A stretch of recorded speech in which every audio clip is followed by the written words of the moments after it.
टीना कर्णवीर, आपको मोहन भागवत के बयान में क्या दिक्कत आपको लग रही है? एकजुट होने का संदेश, एकजुटता का संदेश पूरी दुनिया में भारत की ओर से जाए, यही तो कहना चाह रहे हैं संघ प्रमुख। देखिए जी पूजा जी, सबसे पहले आपके चैनल को साधुवाद, क्योंकि जाति जनगणना पर अगर हम बहस कर रहे हैं, डिबेट कर रहे हैं, बेहद आवश्यक है। और आज देखिए, इनसे पहला सवाल तो भारतीय जनता पार्टी से यही है कि 2021 में जनगणना होनी चाहिए थी, वो अभी तक क्यों नहीं हुई? आप कोविड का बहाना लेते हैं। आप बताइए, 60 देशों में कोविड के बाद जो है जनगणना हो गई, लेकिन भारत में तो नहीं हुई।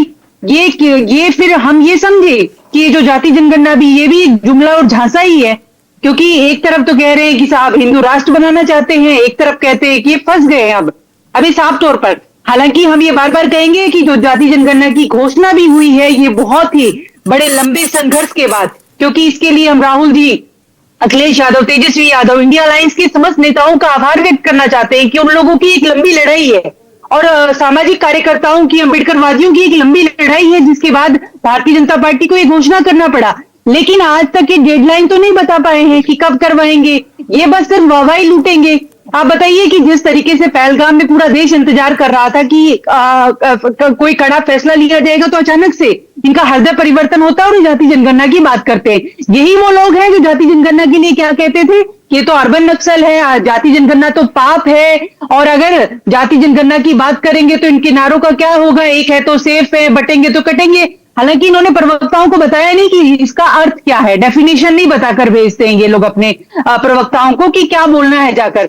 लेकिन मैं एक बहुत ही गंभीर बात ये कहना चाहती हूँ, आपका मुख्य मुद्दा आपसे छीन लिया ना 2024 में, इसी के बल पर तमाम चुनाव उसके बाद भी आपने लड़ाई, ये आपका मुख्य मुद्दा रहा। अब वही जो है यहाँ पर बीजेपी वो मुद्दा आपसे छीन चुकी है। एक ये टीस भी तो है ना आपकी।